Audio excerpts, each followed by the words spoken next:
hingga 110. A'udzu billahi minasy syaithanir rajim.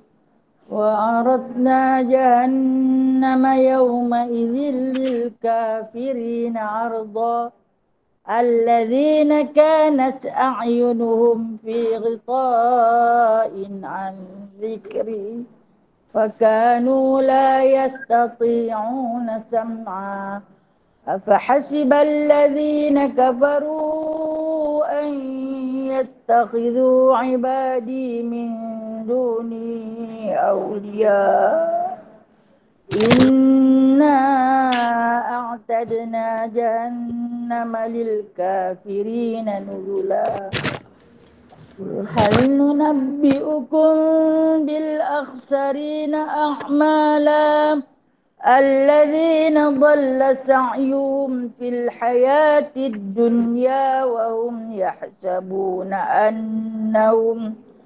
أنهم يحسنون صنعا أولئك الذين كفروا بآيات ربهم ولقائه فحبطت أعمالهم فلا نقيم لهم يوم القيامة وزنا ذلك جزاؤهم جهنم بما كفروا واتخذوا آياتي ورسلي هزوا إن الذين آمنوا وعملوا الصالحات كانت لهم جنات الفردوس نزلا خالدين فيها لا يبغون عنها حولا قل لو كان البحر مدادا لكلمات ربي لنفد البحر قبل أن تنفد كلمات ربي ولو جئنا بمثله مددا قل إنما أنا بشر مثلكم يوحى إلي أنما إلهكم إله واحد فمن كان يرجو لقاء ربه فليعمل عملا صالحا ولا يشرك بعبادة ربه أحدا صدق الله العظيم. Berselawat Anwarna. Allahumma salli wa sallim ala nuril anwar wa sirril asrar wa diryatil aghyar wa miftah ibadil yasar Sayyidina wa maulana Muhammadan al-Mukhtar wa alil athhar wa ashabil akhyar adada ni'amillahi wa ifdalih Allahumma salli wa sallim ala nuril anwar wa sirril asrar wa diryaqil aghyar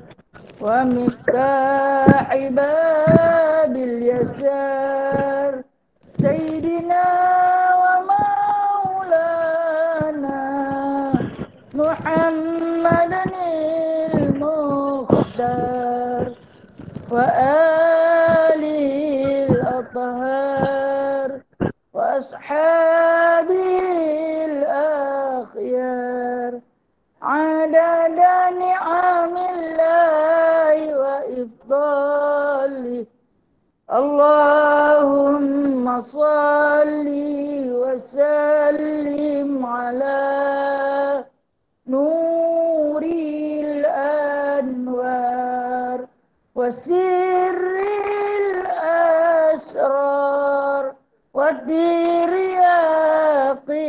aghyar wa miftahi babil yasar Sayyidina wa maulana Muhammadanil Mukhtar wa alihil athhar wa ashabihil akhyar adada ni'amillahi wa ifdali.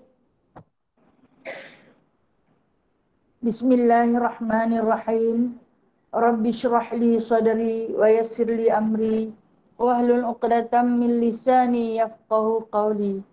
Allahumma shalli ala sayyidina Muhammad wa ala ali sayyidina Muhammad. Rabbi yassir wa la tu'assir, Rabbi tamim bi khair ya karim. Subhanaka la ilma lana illa ma 'allamtana innaka antal alimul hakim. Innaka antas sami'ul alim, innaka antat tawwabur rahim. Amma ba'du fa ya ibadallah. Sahabat-sahabat yang diridhai Allah, yang dirahmati Allah Azza wa Jalla, yang sangat-sangat saya kasihi, alhamdulillah. Kita lafazkan setinggi-tinggi puji kepada Allah. Allah masih menghidupkan kita pagi ini. Kita kembali bertemu, bersua wajah secara nyata, alhamdulillah. Satu nikmat yang telah pun Allah simpan 2 tahun. Kemudian Allah bagi balik sedikit ujian yang Allah beri pada kita. Selautan rahmat Allah limpahkan. Alhamdulillah. Tidak ada lafaz yang selebih agung untuk kita rafakkan kepada Allah kecuali rasa syukur sebagai seorang hamba kerana masih diberi nafas untuk hidup seterusnya menerajui iman dan Islam yang bertakhta dan bernaung di hati. InsyaAllah ta'ala dengan izin dan limpah Allah, kita akan sambung pengajian kitab kita melalui 10 sahabat yang dijamin syurga. Saya nak sentuh pada mukaddimah 10 orang yang dijamin syurga. Selai lagi nak masuk muka surat 1. Selai lagi. Pegang selai tu, kita jumpa lah dia tulis 10 orang yang dijanjikan syurga. Baik, untuk maklumat jemaah sekalian, kitab ni dia ada 3 versi. Versi dia bukan hak yang dalam tu, harga dia. Ada yang dapat percuma, ada yang kena bayar RM12, ada yang kena bayar RM27. Jadi tentu tertanya-tanya, kitab yang sama, kulit yang sama, beli dekat tuan yang sama, kenapa harga berbeza-beza? Adakah berlakunya pilih kasih? Tak. Yang beli awal-awal bagi nama, dia dapat percuma dengan sebab ada sahabat yang bermurah hati berwakaf. Jadi hasil daripada wakaf para sahabat, maka kitab tu selepas dikira oleh tokeh kitab, tak payah bayar, alhamdulillah. Kemudian untuk besi atau order yang kali kedua, kena bayar RM12. Jadi selepas dihitung, dikira ada sahabat yang bermurah hati meneruskan versi dana wakaf. Kemudian selepas ditolak dia bahagi, bagi. Tinggal harga dia RM12. Dan untuk yang terkemudian, harga RM27 ni adalah memang harga kitab tu. Kan juga memang harga kitab tu RM27. Sebab tu dia kena bayar dengan harga penuh. Jadi saya tahu perempuan tak kisah pun pada apa-apa harga. Sebab kita nak belajar, tak kisah pada harga kitab. Cuma saya nak bagi tahu, takutlah timbul salah faham. Siapa yang tu dapat free, yang tu salah bagi. Tak, bukan saya bagi. Puan-puan juga yang sumbangkan. Kalau yang RM12 pun bukan kata dapat harga percuma potongan 50% ke 70% pun tidak. Macam itulah juga yang baik harga penuh. Adakah kita ni dianaktirikan pun tidak. Itulah kenapa kita ini dengan 3 harga yang berbeza-beza. Alhamdulillah. Jazakumullah syukran katsira. Terima kasih kepada sahabat-sahabat yang berwakaf. Tu dia. Kalau ikut betul-betul harga kitab RM30. Setelah dapat diskaun RM27 sahaja. Alhamdulillah. Diskaun lagi dan untuk sahabat-sahabat yang dapat wakaf secara percuma tu, ada tanggungjawab dia. Berat tu. Dia kena belajar. Sebab dia dapat percuma wakaf lillahi ta'ala dari seorang sahabat kepada sahabat yang lain. Maka dia kena belajar. Kalau dia simpan, dia kena jawablah dengan wakaf tu nanti. Orang tu takkan tanya dia sebab orang yang berwakaf ni, dia tak tahu dia bagi kat siapa. Tapi orang yang memegang kitab wakaf ni, katalah dia tak mahu belajar dah, dia tak mahu belajar dah. Atas sebab-sebab tertentu, mungkin dia berpindah dan sebagainya. Kitab wakaf yang ada pada dia ni, eloklah diberi pada sahabat yang tak ada kitab. Sebab dia akan dipersoalkan kerana mensia-siakan harta wakaf. Tak boleh disia-siakan macam tu saja. Ini tanggungjawab. Tapi kalau orang yang beli secara penuh, dia lega. Memang dia bayar lebih sikit, tapi punya suka akulah. Aku nak mengaji pun tak apa, aku tak mahu mengaji pun tak apa. Itu kelebihan dan kekurangan. Ada lebih dia, ada kurang dia. Apa benda pun memang macam tu. Ada kebaikan dia dan ada keburukan dia. Baik. Kita kembali kepada satu hadis sahih baginda Nabi SAW di dalam kemuliaan umum umat Islam. Saya hari ni tak pakai teropong tertingkai. InsyaAllah nampak InsyaAllah nampaklah kelabu-kelabu asap. Jadi kalau salah sebut, tolong tegur sana. Dia tak ada muka surat tak. Dia sehelai lagi nak muka surat satu. Kalau angkat selai, jumpa. Sehelai lagi nak masuk muka surat satu. 10 orang yang dijanjikan syurga. Di dalam kemuliaan umum umat Islam yang dijanjikan syurga, terdapat 10 orang yang istimewa kerana nama mereka disebut dalam satu hadis. Ini nama mereka memang Nabi SAW sebut satu persatu. Sebab tu bila mana diambil daripada hadis ni, kumpul-kumpul kira-kira daripada 10 orang. Adakah 10 orang tu saja? Tak. Sebenarnya ramai yang masuk syurga. 1000 masuk dalam syurga. Tetapi hanya 10 orang ini yang Rasulullah kumpul sebut nama dia di dalam hadis. Hadis ni hadis sahih. Yang mana? Hadis seperti berikut. Rasulullah SAW bersabda, Abu Bakrin fil jannah, wa Umaru fil jannah, wa Uthmanu fil jannah, wa Aliyu fil jannah, wa Talhah fil jannah, wa Zubair fil jannah, wa Ubaidur Rahman bin Auf fil jannah, wa Sa'dun fil jannah, wa Sa'id fil jannah, wa Abu Ubaidah ibn Jarrah fil jannah. Yang bermaksud Abu Bakar di syurga, Umar di syurga, Uthman di syurga, Ali di syurga, Talhah di syurga, Zubair bin Awam di syurga, Abdurrahman bin Auf di syurga, Sa'ad bin Abi Waqqas di syurga, Sa'id bin Zaid di syurga, dan Abu Ubaidah bin Jarrah di syurga. Ini lalu dikumpulkan. Hadis ini menyebutkan nama-nama mereka secara satu persatu. Kumpulan ini adalah kumpulan yang paling berjasa dalam perkembangan umat Islam ketika awal dakwah sehinggalah kewafatan Nabi. Mereka terlibat secara terus dengan baginda SAW daripada mula-mula sekali Nabi berdakwah. Sampai Nabi wafat. Hidup mereka adalah untuk Allah dan juga Rasul.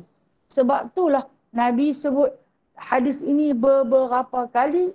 Nabi mengulangi nama-nama mereka yang Nabi susun satu persatu ke jannah, ke jannah, ke jannah, ke syurga, ke syurga, ke syurga. Kerana sesungguhnya satu jaminan oleh baginda SAW pada makhluk yang masih hidup melata, Maksud dia yang duduk dengan dia. Kamu ke syurga, kamu ke syurga, kamu ke syurga. Di antara sabdaan ataupun kata-kata yang lahir daripada lidah suci baginda sallallahu alaihi wasallam ini. Maka sahabat-sahabat inilah yang digelarkan dengan gelaran as-sabiqunal awwalun. Yang mana kalau dalam surah Waqiah kan ada disebut was-sabiqunas-sabiqun. Kan Allah Taala memuji orang-orang yang awal-awal. Ulaika humul awwalun. Mereka itu adalah orang yang awal-awal sekali. Kerana mereka itu berlumba-lumba untuk berjuang di jalan Allah. Yang mana Allah Ta'ala sebut, orang yang as-sabiqunal awwalun ni fi jannatin na'im. Ramai tak? Sulatun minal awwalin wal qalilun minal akhirin. Tak ramai mana pun. Kalau di kalangan sahabat dulu, mereka ada sulah 1/3. Kalau yang terkemudian ada sikit, qalil, sikit sangat. Yang benar-benar memperjuangkan diri, harta, masa di dalam agama Allah Subhanahu Wa Taala. Itulah yang disebut 10 orang sahabat ni, mereka lah yang Allah Ta'ala panggil dengan nama sabiq. Sabiq ni orang yang berlumba-lumba di jalan Allah untuk melakukan kebaikan dengan menolak secara 100% sebarang jenis kejahatan, termasuklah yang syubhat. Dan sahabat-sahabat yang dimaksudkan di sini, yang kita sebut nama dia tadi ada 10 orang ni, mereka ni perkara harus pun mereka tak buat. Perkara harus. Apa dia perkara harus yang kita kata tak apa boleh? Yang kita kata boleh tu, mereka tak buat. Mereka buat hanya sunat dan wajib saja. Ni yang kata sahabat sabiqunal awalun. Kita ni wajib pun ada, sunat pun ada, makruh pun ada, harus pun ada, haram pun ada. Betul tak? Semua kita buat. Kalau kita pukul rata lah. Bukan sabiqun lah. Bukan awalun lah. Akhirun lah. Hak akhirun ni kita. Pasal apa? Hukum tauhid dan hukum fiqh itu terdiri dengan 5 hukum. Aku buat semua. Kelima-lima. Yang paling suka buat, hak makruh. Hak tu suka. Hak harus lagi seronok. Tak apa, harus saja. Bagi pada pihak para sahabat ni, mereka harus pun mereka tak buat. Pasal bagi mereka, kalau nampak Nabi kata, bolehlah. Bolehlah. Kata-kata bolehlah, tahu kita kalau ingat kata, bolehlah. Boleh tu dah seronok. Kalau makruh bagi kita, benda tu tak berat. Alah makruh je, tak apa makruh. Padahal dibenci. Buat juga kan. Macam mana? Jadi sabiqunal awalun, kita al-akhirun. Itulah kedudukan kita.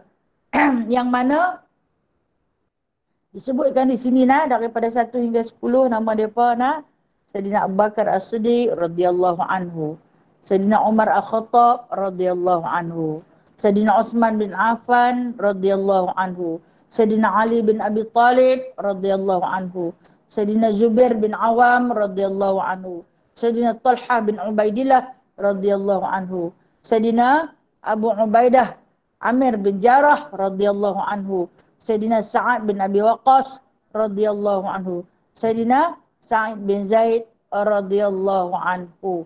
Ini di antara sahabat-sahabat yang Nabi sebut secara satu persatu. Daripada sudut kemuliaan sahabat yang terbaik menurut turutan ialah ni. Kalau kata sahabat lain yang tak disebut nama. Yang tak disebut nama mengikut turutan ada lagi yang dijamin syurga. Tu yang hak yang 10 tu. Ahli Badar. Itu tentera-tentera yang berperang di dalam Badar. Dan ada yang Nabi sebut secara khusus. Bila Nabi jumpa, Nabi akan sebut. Nabi akan kata terus. Hang masuk syurga. Tapi tak ada hadis. Cuma bila Nabi jumpa, Nabi akan kata. Siapa dia?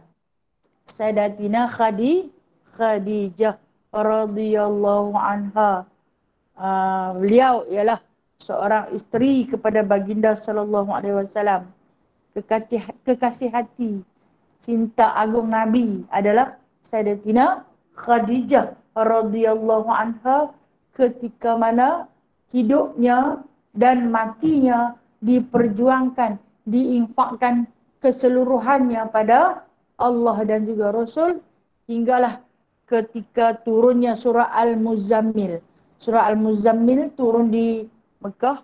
Dia di antara rentetan surah awal yang diturunkan selepas turunnya surah Iqra.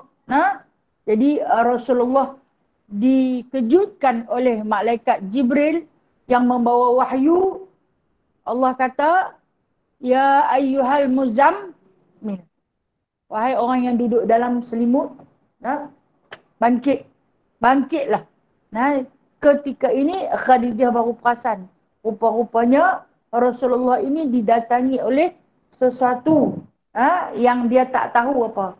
Jadi bila mana Rasulullah bangkit, mendapat seruan daripada Jibril untuk bangkit, dia pun bangkit duduk. Bila dia bangkit duduk, dia terus cerita dekat Khadijah. Khadijah mula bertanya, pasal apa? Macam mana? Kita bila baru nak kenal satu benda, kita akan tanya.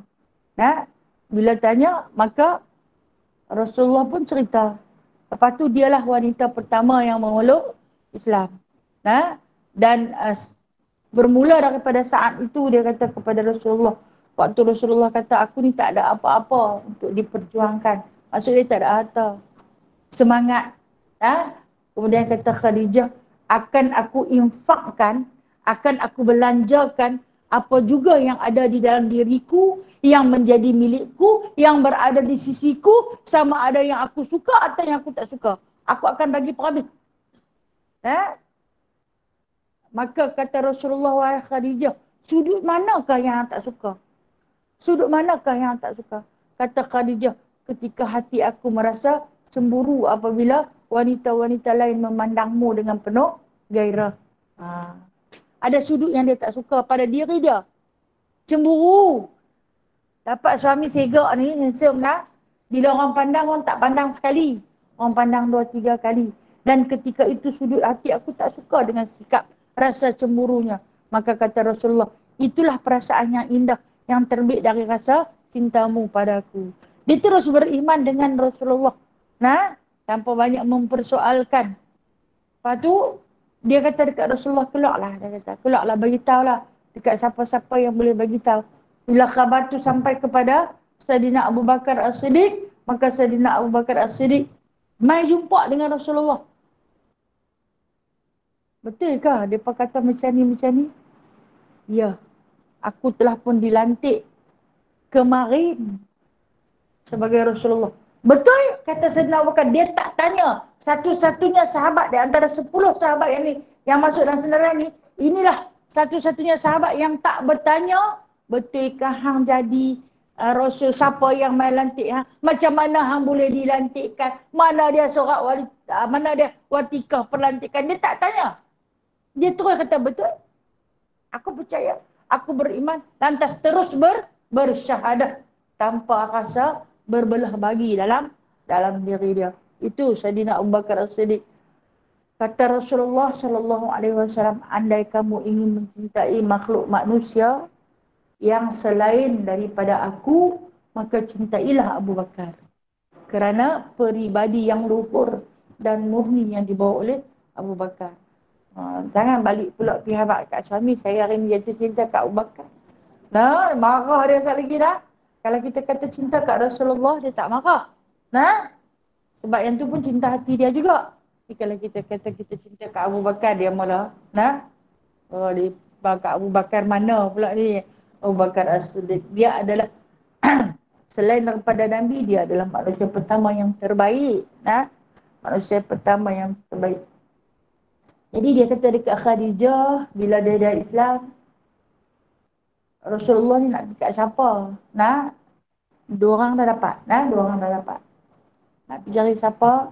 Maka kata Khadijah, awal-awal sekali kena cari di kalangan ahli keluarga dan sahabat terdekat. Kita pun apa-apa pun macam orang suruh duk jual, duk berniaga MLM. Kan? Nak cari adik-beradik dulu. Yang terdekat, kawan-kawan yang rapat. Hamba dok lagu ni nak bina jaringan. Jadi, macam itulah Rasulullah sedang membina jaringan. Lalu ni macam mana punya besar jaringan Rasulullah ni, no? Jutawan dunia akhirat. Dan kemudian di sisi Rasulullah ada seorang hamba. Nama Zaid bin Harithah. Ada tak nama Zaid dalam ni? Tak ada kan? Tak ada kan?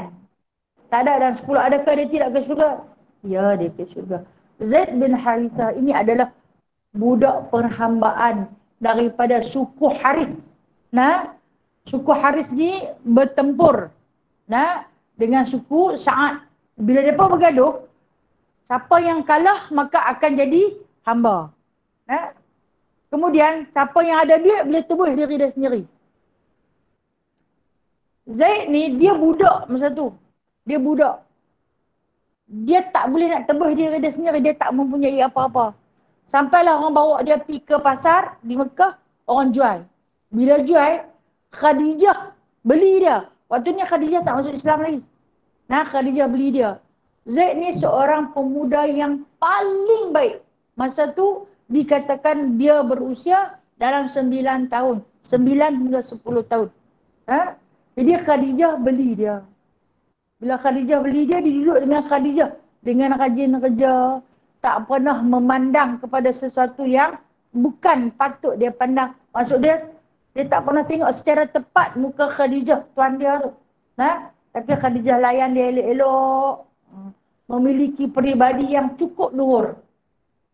Apabila Khadijah binti Khuwailid berkahwin dengan Nabi SAW, jadi dia nak bagi hadiah dekat Nabi. Dia nak cari hadiah apa yang terbaik untuk dihadiahkan kepada baginda SAW sebagai hadiah perkahwinan. Maka dia cari-cari apa yang terbaik ada di sisi dia. Tak lain tak bukan dia ada seorang hamba yang bernama Zaid.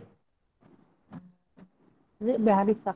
Lepas tu, pada hari perkahwinan tu, kan kalau kita ada hantaran kan, daripada pihak lelaki kepada pihak perempuan, dan pihak perempuan kepada pihak lelaki, dia bertukar-tukar hantaran. Dan hantaran Khadijah kepada Nabi SAW ialah seorang hamba yang bernama Zaid bin Harithah. Dia bagi dekat Rasulullah. Rasulullah ni punya sayang lah dekat dia. Sayang sungguh dekat dia. Itu yang sebab tu kenapa Zaid pandai menulis dan membaca. Dia pergi sekolah. Dia ada guru.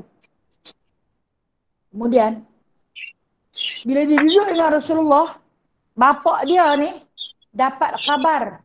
Kata Zaid ni jadi hamba kepada sekian-sekian orang. Hamba hampir tebus. Bapak dia ni berkemampuan. Mailah ke Mekah. Mai ke Mekah nak tebus Zaid. Kata kalau nak tebus Zaid kena jumpa Khadijah dulu. Bila jumpa dengan Khadijah, Khadijah kata dia bukan milik aku. Dia milik Muhammad. Ketika ni Rasulullah tak dilantik jadi Rasul lagi. Bila dia pergi jumpa dengan Rasulullah, dia kata dekat Rasulullah, aku nak beli. Letaklah berapa harga pun aku nak tebus balik. Ni anak aku, dia kata. Aku nak tebus balik Zaid ni. Kalau boleh, bagi balik dekat aku. Rasulullah kata, kalau dia benarlah anakmu, aku takkan jual. Aku akan bagi secara percuma, dia nak bagi balik. Sebab manusia itu tak boleh dijual beli. Dia bukan binatang, kata Rasulullah. Namun, tanyalah pada dia. Dia nak ikut siapa? Si bapak ni, kan anak jumpa bapak dah lama dah tak tengok. Berpelukkanlah dengan penuh tangis sendu. Lepas tu, apabila diberi pilihan, nak ikut ayah balik ke nak duduk dengan Muhammad? Lepas tu dia kata dekat ayah dia apa tak jawab Zaid ni. Dia kata dekat ayah dia, Demi Allah, walaupun Rasulullah tak dilantik lagi jadi Rasulullah, demi Allah, sesungguhnya aku takkan jumpa lagi manusia yang layan aku sebaik manusia yang nama Muhammad ni. Aku takkan jumpa dah, dia kata. Dan aku takkan jumpa. Maksud dia, selama hayat dia tak pernah jumpa lagi orang layan dia punya baik macam Rasulullah layan. Dan mungkin dia takkan jumpa sampai mati orang yang dapat melayan dia macam Rasulullah layan. Nah, ayah dia pun tak layan dia macam tu. Jadi dia kata, aku nak duduk dengan Muhammad. Sekalipun aku dimerdekakan. Nah, dibebaskan.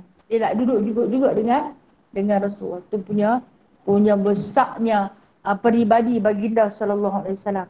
Lepas daripada tu, dia tak diberi nama Zaid bin Harithah, tetapi dia diberi nama Zaid bin Muhammad.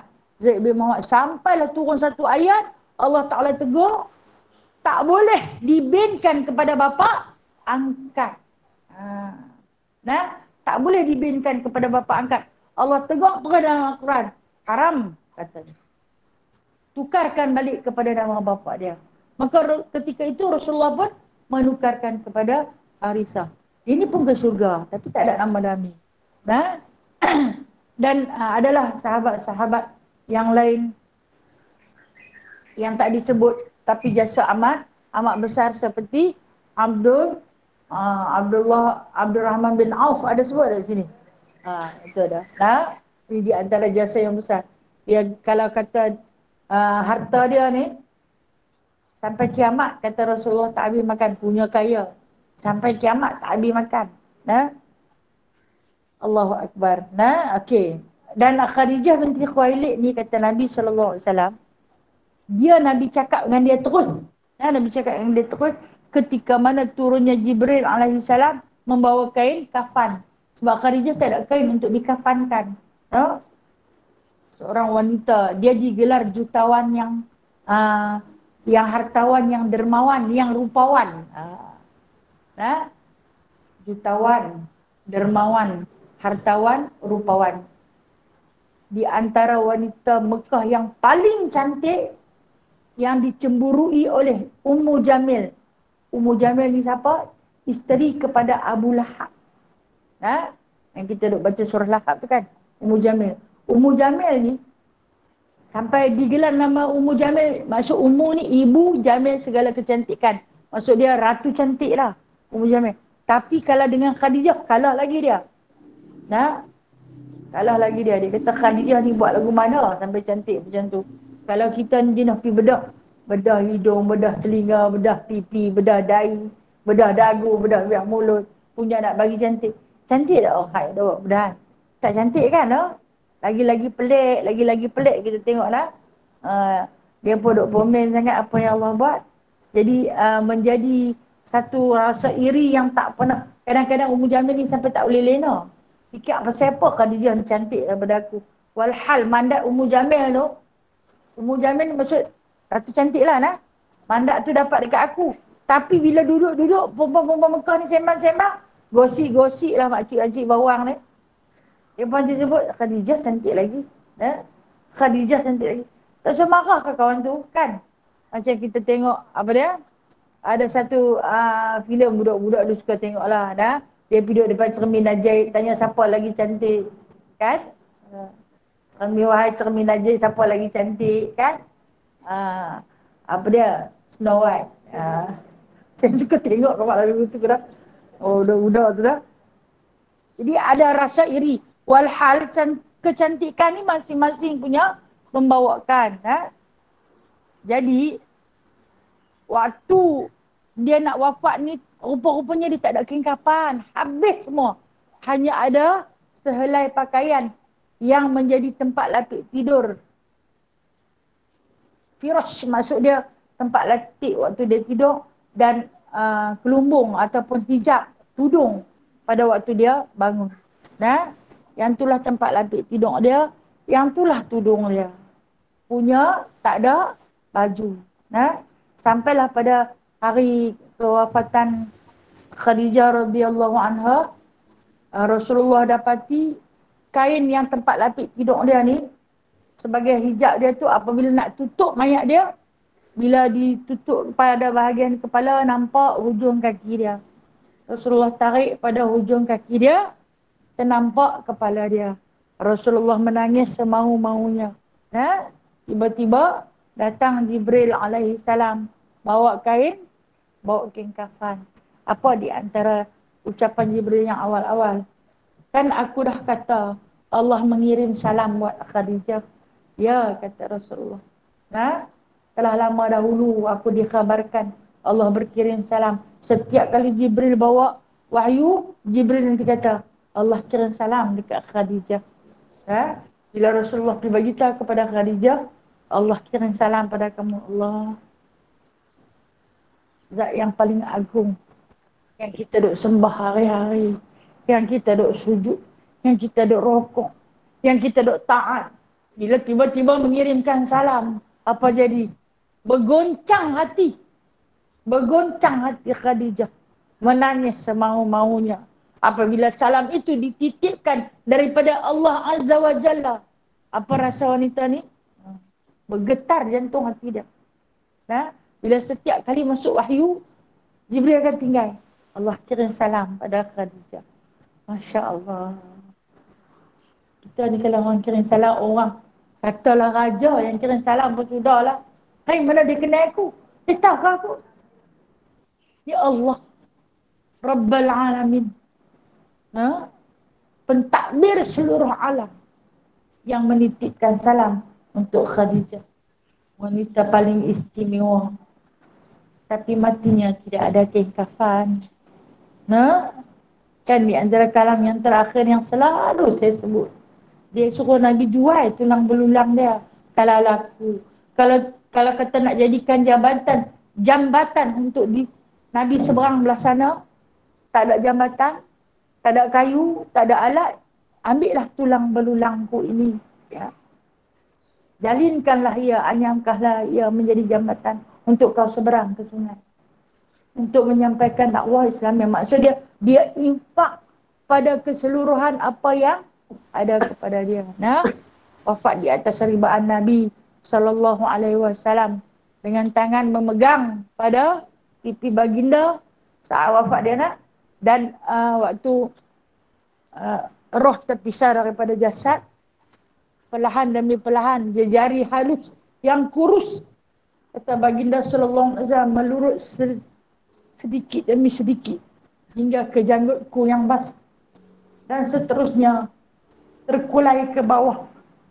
Kata baginda, setahun aku menangis kerana merindukan Khadijah, penghulu segala surga.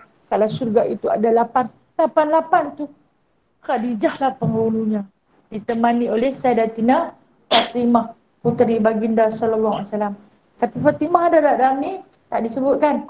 Itu di antara yang teristimewa yang Nabi sabdakan secara perseorangan dengan mereka. Ini wanita-wanita hebat yang ada di sisi baginda sallallahu alaihi wasallam. Okay, baik. Di antara sahabat yang dijamin surga lagi, dia kata ahli bai'ah ridwan. Ahli bai'ah ridwan ini di dalam hadis ada beberapa pendapat. Ada yang kata jumlah mereka 1,400 orang, ada yang mengatakan 1,500, ada yang kata 2,000. Saya kata kita terima pada pendapat-pendapat yang masyhur ni. Kita jangan bertengkar pada jumlah mereka, tapi kita tahu kerja buat mereka, ketaatan mereka kepada Rasulullah, kerana ketika mana ahli-ahli bai'ah ridwan ini tak dibenarkan masuk ke bumi Mekah untuk melakukan umrah. Yang pertama, dalam keadaan ihram, mereka akur perintah Rasulullah. Mereka ikut. Dan bila Rasulullah ajak buat bai'ah ridwan, pernah dengar kan? Perjanjian Hudaibiyah. Bila sebut perjanjian Hudaibiyah, semua orang tahu. Sekolah mendengar ada cerita pasal ni. Jadi bila Rasulullah ajak mereka semua bertahlul secara ikhtisar. Bertahlul secara ikhtisar maksud dia tahlul tapi tak buat ibadah umrah.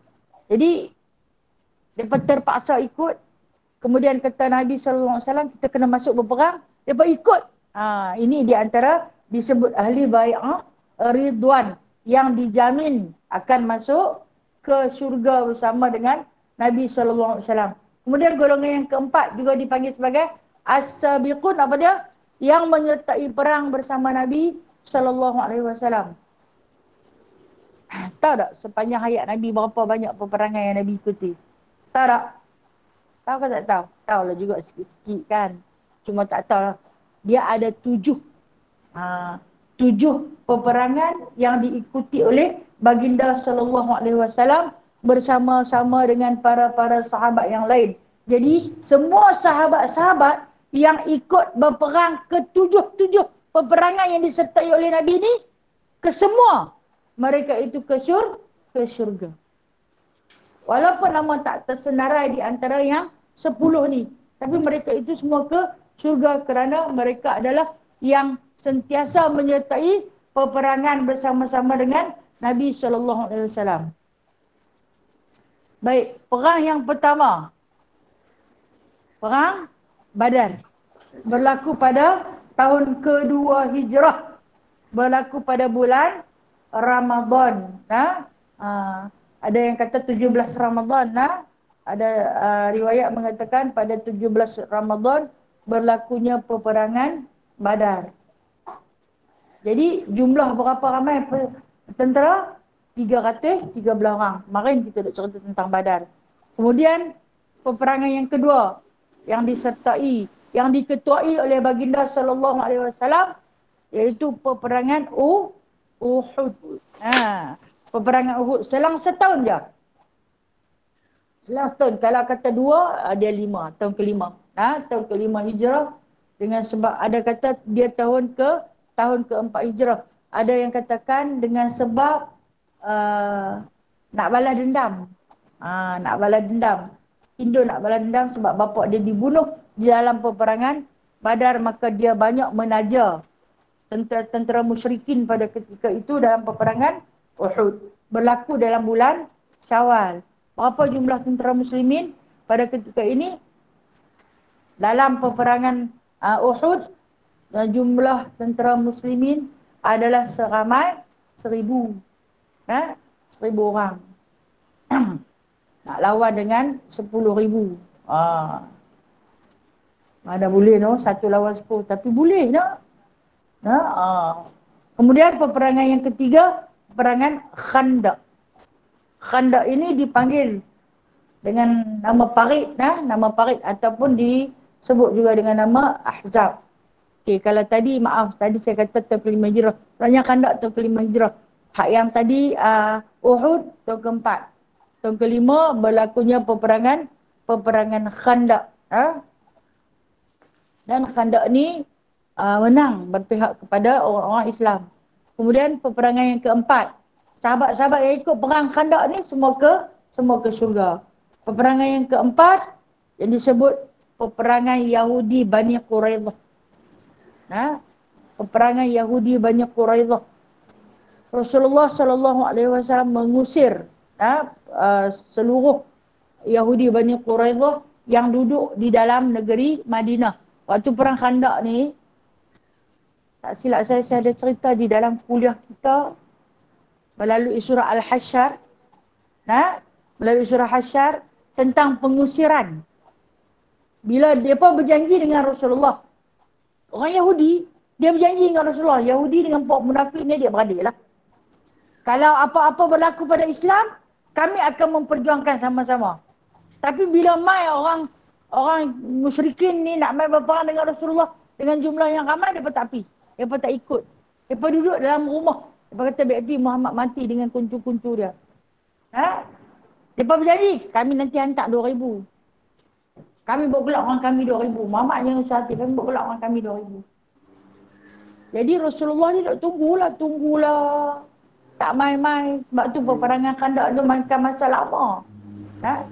Jadi, mereka kata, kalau kami pergi rugi, pergi serah diri. Macam kita kata pergi soleh, seorang soleh. Jadi mereka tak pergi. Yahudi Bani Quraidah ni. Kemudian, habis perang Khandaq ni, orang Islam menang. Rasulullah tak balik ke rumah. Pergi terus perkampungan Bani Quraidah. Hari yang sama. Nah, perang paling lama, perang Khandaq lah paling lama. Sebab mereka tunggu di perbatasan. Mereka tak keluar berperang. Ya, mereka memanah dari jauh saja. Di sebalik parit. Jadi, Rasulullah ni pergi terus. Ini perang yang keempat. Pergi terus kepada perkampungan Bani Quraidah. Rasulullah kata, kita jangan gempur masuk lagi. Kepung. Pengepungan tu selama 25 hari. Dia pun tak ada benda nak makan. Rasulullah kata, hampa kena keluar daripada bumi Madinah. Orang Yahudi tak boleh duduk di bumi Madinah. Haram. Kerana aku telah mengharamkan. Seperti mana Ibrahim mengharamkan bumi Mekah. Maka hari ini aku mengharamkan bumi Madinah. Daripada dimasuki mana-mana orang kafir. Dia suruh keluar. Itu dah berlaku pengusiran. Nah, itu kata ada berlaku peperangan terlebih dahulu. Dan kemudian mereka itu diusir. Bawa benda yang boleh bawa saja. Dan dalam peristiwa inilah baginda sallallahu alaihi wasallam berkahwin dengan Juwairiyah. Nah, itu peperangan yang keempat. Yang kelima iaitu perang Mu'tah.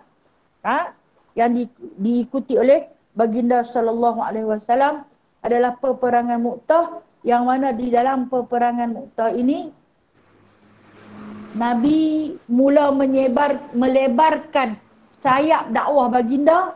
Dia nak pergi ke Rom. Dia nak pergi ke Rom.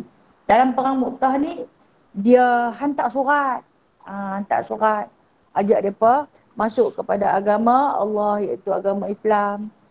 Kemudian ada raja yang mau terima, ada raja yang tolak.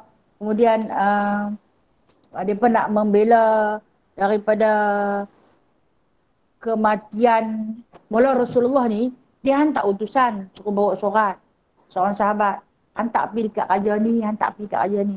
Dia pun jumpa utusan tu tengah jalan, dia pun tanya, ramai buat apa? Aku bawa surat daripada Muhammad. Nak jumpa dengan Raja Hang. Nak bagi tahu dekat Raja Hang. Suruh masuk Islam. Jadilah negara Islam. Dia tangkap dia, dia bunuh. Bunuh mati. Nabi tunggu balik tak balik, dapat khabar. Utusan Nabi telah dibunuh. Masa tu yang Rasulullah hantar 3,000. Ramai. 3,000 Rasulullah hantar pergi untuk berjuang dalam peperangan Mu'tah. Kewenangan berpihak kepada orang Islam. Kemudian yang keenam. Perang ini dinamakan perang Hunain. Yang keenam adalah perang Hunain. Hunain. Hunain. Hunain. Peperangan Hunain ini dia berlaku pada 9 Hijrah. Rasulullah sallallahu alaihi wasallam dekat-dekat nak wafat dah lah. Rasulullah wafat tahun ke-11 Hijrah. Tahun ke-9 tu dia duduk berperang lagi tu. Dan dalam peperangan Hunain ini baginda sallallahu alaihi wasallam menghadap dengan musyrikin, para musyrikin, kafir musyrikin, tapi jumlah orang-orang kafir sikit, jumlah orang Islam ramai, menyebabkan ada satu rasa takabur di kalangan tentera muslimin. Kita sikit pun kita boleh menang, tambah kita ramai. Ada yang cakap macam tu. Bila baginda sallallahu alaihi wasallam kata, kita menang bukan kerana jumlah. Kita menang kerana i'tiqad, keyakinan kita pada Allah, bantuan daripada Allah. Tapi ada di kalangan para sahabat yang terlepas kata-kata mengatakan, kita sikit pun kita tak menang, tambahlah kita ramai. Mereka dapat tahu bilangan ataupun jumlah tentera musyrikin ni sikit. Jadi perasaan takabur itu Allah Ta'ala buktikan. Satu-satunya perang yang dihadiri oleh baginda sallallahu alaihi wasallam kalah. Perang Hunain kalah. Ramai sahabat syahid. Dan kata Nabi, syahid itu adalah syahid ke surga. Syahid ke surga. Dan yang terakhir dihadiri oleh baginda sallallahu alaihi wasallam adalah perang Tabuk. Perang Tabuk ni dengan tentera Rom ni Ni paling besar ni. Paling besar. Dia hantar 30,000. Lalu dia hantar 3,000. Dia hantar 30,000. Macam juga perang Mu'tah. Nah, dia menghadap dengan tentera Rum. Kalau dalam peperangan Tabuk ni, lepas dengar nak kata Muhammad nak main pula, masa Mu'tah tu kan dia dah pergi dah kat Rom. Nah, dia pergi, dia dah perang dengan mereka. Walaupun dalam peperangan Tabuk ni 3 sahabat yang gugur, 3 sahabat yang gugur mati. Kemudian menang di tangan Khalid bin Al-Walid. Mai dalam peperangan Mu'tah ni, dia kata Muhammad ada di perbatasan. Musim sejuk. Lepas dengar Muhammad ada di perbatasan bersama dengan 30,000 tentera. Yang kata Raja Rom ni bawa keluar mai 200,000 nak lawan dengan 30,000. Tapi Raja Rom fikir 4-5 kali. Hampa berani ke nak pergi? Lepas banyak mana? 30,000. Kita 300,000. 200,000. Hampa berani ke nak pergi? Tak tahulah dia kata. Hak yang tentera Muhammad tu, janggut pun kerah. Musim sejuk, salji, janggut pun kerah. Tapi tak pergi mana. Punya sejuk. Kalau kita lah sejuk nak cari kain selimut saja. Mula tak mampu kerja. Dia pun janggut pun kerah. Kau tahu tak boleh lah kalau macam tu. Angkat bendera putih. Peperangan Mu'tah ni sebenarnya dia pun kepung saja. Tak jadi perang. Tapi tetap disebut sebagai peperangan Mu'tah. Siapa ketua raja dia tanya? Hercules. Siapa ketua? Muhammad. Kalau macam tu abang kat Nepal. Kita mengaku kalah. Siapa yang nak masuk Islam, Islam lah. Siapa yang tak mau, teruslah dalam agama Nasrani. Dia pun penyembah api. Itu di antara 7 peperangan yang dihadiri oleh baginda. Yang dikatakan semua yang syahid di dalam ke-7 peperangan yang dihadiri oleh baginda sallallahu alaihi wasallam adalah ke syurga. Dan yang kelima, Islam sebelum Fathu Mekah. Orang-orang yang masuk Islam sebelum Fathu Mekah. Kita masuk Islam lepas Fathu Mekah dah. Fathu Mekah ini berlaku pada 10 Hijrah. Tahun ke-10 Hijrah. Tahun itulah tahun pertama Nabi buat haji, tahun terakhir Nabi menziarahi Kaabah. Lepas tu lepas dia balik tu dia tak pindah Mekah. Dia sakit dan kemudian dia wafat. Jadi dia pun kata semua orang yang memeluk agama Islam sebelum tahun Fathu Mekah. Apa Fathu ni? Pembukaan kota Mekah. Tulis pindah. Dia bahasa Arab. Islam sebelum Fathu Mekah. Sebelum pembukaan kota Mekah. Ataupun nak bagi mudah faham, sebelum Nabi buat haji wada'.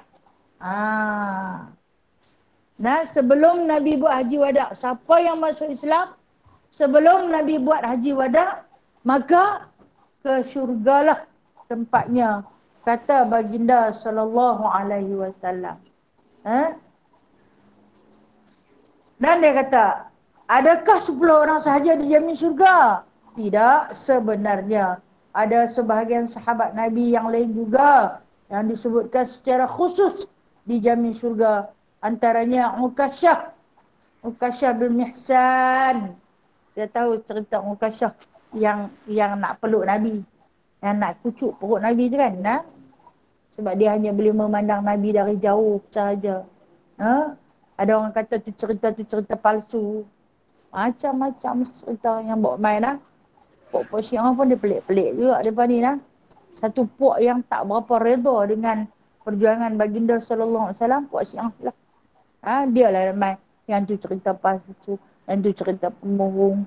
Yang tu dia ada-adakan.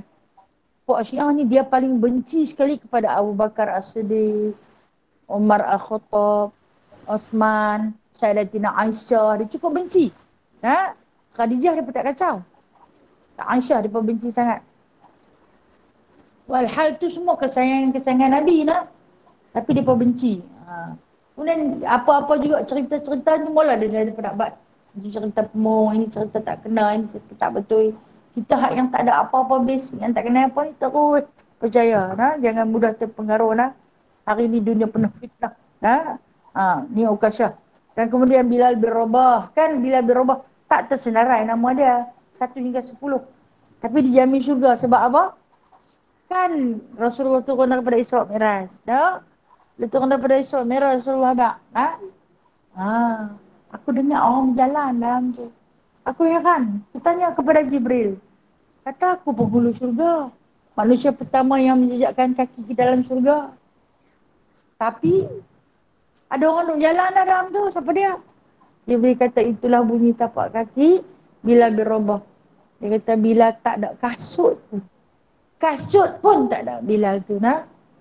Tapi dah berjalan dalam syurga. Tak ada apa dia nak ajak. Sebab tu bila nak tunggu waktu masuk kan Bilal kan muazzin Rasulullah. Rasulullah akan duduk bersebelahan dengan Bilal. Sebab bila masuk waktu Rasulullah akan buat isyarat. Suruh dia azan. Dan waktu baginda sallallahu alaihi wasallam turun daripada Isra' Mi'raj. Dia pergi duduk di tepi Bilal. Dia pegang tapak kaki Bilal. Kerah sangat. Orang tak pernah pakai kasut ni. Dia pula kan hamba kulit hitam ni nah. Kulit kaki dia kerah. Lepas tu Rasulullah pegang dia kata, tahu tak kenapa aku tak pakai kasut? Sebab aku tak pakai kasut. Kulit kaki dia dah macam kasut. Tebal. Tak Nabi sambil tepuk. Nabi kata, inilah kaki yang aku dengar berjalan di dalam surga. Menangis Bilal semau-maunya. Inilah telapak kaki yang kerah kematu tu. Okey. Andai kaki kita kematu dengan sebab mungkin duduk tahiyat yang lama. Ketahuilah dia akan jadi saksi di akhirat nanti. Dia nanti nak cakap di hadapan Allah, kenapa aku kematu? Okay, kita kan duduk tahiyat akhir, kaki kita lipat kan, ibu jari kita kematu tau. Biar-biar dia kematu. Biar-biar dia kematu. Jangan susah hati. Cuma kalau dia mengganggu, kadang-kadang kita nak pakai stokin tersangkut tu, ada orang yang kematu di ibu jari. Ada yang di sebelah dia. Ada yang ikut keadaan jari tak apa, biar dia kematu. Dia nak jawab di hadapan Allah. Mungkinlah sebab kematu buat sikit tu. Faham makna kematu kan? Kerah. Ataupun buku lali. Kehitaman. Biar pi. Buku lali, kematu, kerah. Ada yang sampai naik macam nak berkulat tu. Sebab duduk terlampau lama. Okey. Ini orang yang rajin mengaji, orang yang bersila lama ni. Nanti ada kesan lah kami dulu waktu mengaji pondok dulu memang siapa yang dia punya buku lali hitam tu bangga. Pasal apa? Dia ni memang rajin tandah kitab. Rajin tandah kitab. Ustaz dia kata, hampa kalau nak cari isteri, dia dah agak kau budak-budak pondok lah. Hampa pergi tengok buku lali hitam. Nak tengok macam mana ustaz dia pakai stokin. Hak yang buku lali hitam tu dia mengaji banyak. Hampa tak payah ajak dia teruk-teruk. Tak tengok macam mana. Tak apa. Hampa suruh adik-adik hampa ada dalam tu tengok. Mana kakak-kakak yang buku lali dia hitam tu. Hampa buat isteri. Sebab dia nak jawab di depan Allah nanti. Dia akan menjadi saksi. Dia dapat Allah nanti. So Bilal tapak kaki dia kematu. Allah. Bahagianya ya Allah makhluk-makhluk ni. Kemudian Khadijah binti Khuwailid. Saya cerita dah tadi kisah Khadijah binti Khuwailid. InsyaAllah kita akan cari satu hari yang khas untuk kita ceritakan riwayat Khadijah binti Khuwailid ni daripada hari kelahiran sampai hari kewafatan. Mungkin beberapa edisi InsyaAllah ta'ala. Wallahu alam. Minggu depan kita baca Abu Bakar As-Siddiq. Satu-satunya manusia saya kata. Kalau nak cinta lebih lain selain daripada Rasulullah, kalau ada rasa hati nak sayang, sayanglah makhluk ni. Makhluk pertama terbaik selain daripada Nabi sallallahu alaihi wasallam. Wallahu a'lam. Tak masuk lagi Dah kalau dah masuk tu start je habis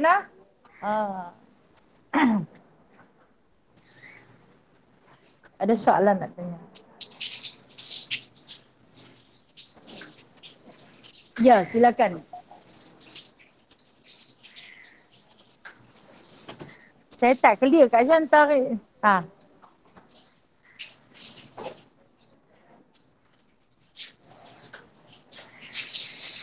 Antara Zaid bin Harithah dan Anas bin Malik. Okey?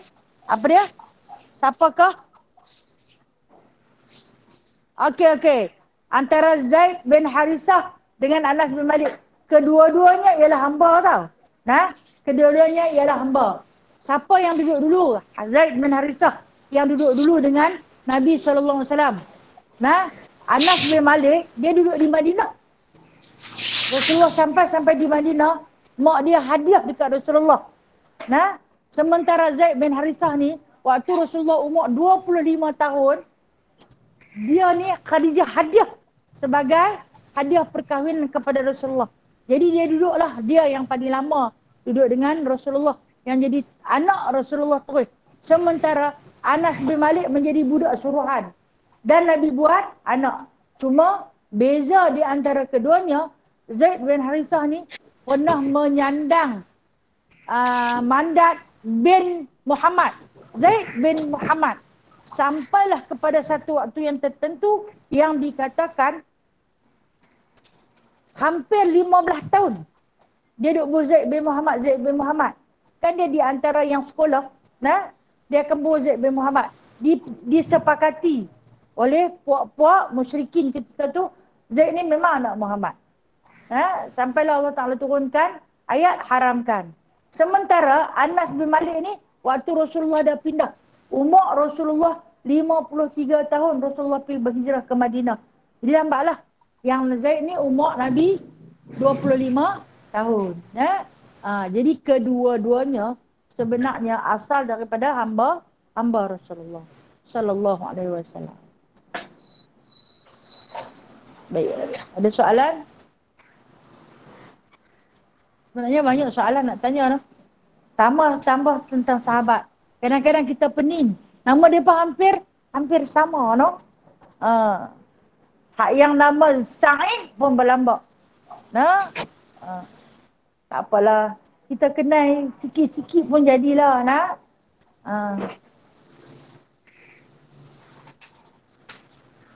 Tak ada apa nak. Kalau tak ada apa, saya anggap perempuan semua faham. Faham kan? Faham, insya-Allah. Nah.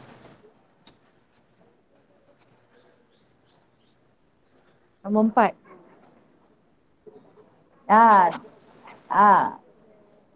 Dalam para sahabat, Ali nombor 4. Betul. Nah. Dia memang nombor 4. Kenapa Ali ni dia jatuh nombor 4? Walhal, kalau cerita Saidina Ali, sikit saya nak cerita. Macam mana Saidina Ali di antara kanak-kanak pertama yang memeluk Islam. Ambil sikit masa lah. Okey. Kan Rasulullah ni, waktu Tok Wan dia wafat, dia umur 6 tahun. Ada 8, maaf. 6 tahun mak dia wafat. 8 tahun Tok Wan dia wafat. Dia duduk dengan siapa? Dengan Abu Talib. Abu Talib ni terkenal dengan anak ramai. Anak Abu Talib ni ada 15 orang. Kemudian, bila main time nak makan selalu berebut-rebut. Nabi ni waktu duduk dengan Abu Talib kadang-kadang sampai berhari-hari tak makan. Tak ada makan habis. Abu Talib akan ambil, itu yang saya kata dia akan curi makan. Panggu dia, kita panggil panggu lah. Nah, dia punya, kita kata habuan dia akan pergi hantar kat Nabi di padang regut. Nabi duduk belah kambing. Dia tahu. 2-3 hari dah. Sebab dia takkan berebut. Dia tahu pakcik dia ni anak ramai. Dia pun makan berebut. Dia tak masuk. Dia pagi-pagi dia keluar daripada rumah, pergi ambil upah belah kambing. Bila orang bagi upah tu, yang tu lah dia bawa balik bagi kat Abu Talib buat perbelanjaan. Orang buat makanan, orang tak bagi dia makan. Dia pergi pula. Abu Talib ni ambil curi roti. Cebisan-cebisan roti curi bagi dekat Rasulullah. Jadi bila mana Rasulullah SAW dah bekerja, Rasulullah kerja dengan siapa? Dengan Khadijah lah. Dia kerja dengan Khadijah. Lepas tu dia ada duit, kita kata ada perbelanjaan sendiri. Dia ajak pak menakan dia yang paling dia baik. Siapa dia? Saidina Abbas. Saidina Abbas. Dia kata dekat pak menakan dia kata, Aku kesian lah dekat Abu Talib ni, dia kata. Anak ramai. Selalu makan tak cukup. Waktu aku kecil dulu, dia selalu tak makan. Sebab dia nak bagi Rasulullah makan. Kata, mau tak kita ambil anak dia? Belah. Rasulullah kata, mai kita ambil anak dia belah. Lepas tu kata Sayyidina Abbas ni, kena pergi tanya dia dulu, dia bagi ke tak bagi. Bila pergi tanya dia kata, ambil lah. Ambil lah. Pecahin lah anak. Seorang sikit, orang ni ambil, orang ni ambil, orang ni ambil. Kakak belah. Rasulullah ambil Sayyidina Ali. Belah. Sepupu dia.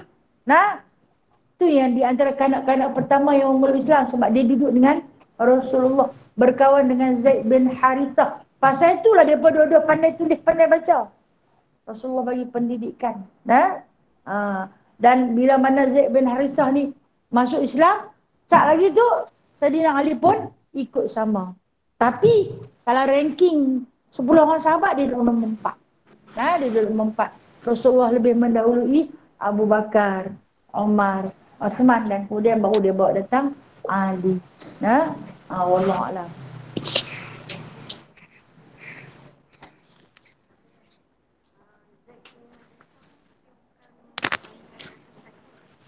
Zaid bin Harithah, dia di antara sahabat yang pandai bersyair. Tu sebab dia pandai menulis. Bila dia pandai tulis, pandai baca, dia pandai buat syair. Sebab tu bila dia kata Rasulullah ni buat syair, nak buat macam mana, dia tak pandai tulis pun. Hikmah kenapa Allah Ta'ala bagi Rasulullah tu umi. Bahkan Allah Ta'ala boleh bagi Rasulullah tu lebih bijaksana. Kan? Tapi Allah Ta'ala tak mau bagi sebab tak mau nak menolak tuduhan orang-orang musyrikin. Kata Al-Quran tu Muhammad karang sendiri. Nak karang macam mana, dia tak kerti tulis. Macam mana dia nak karang, kan?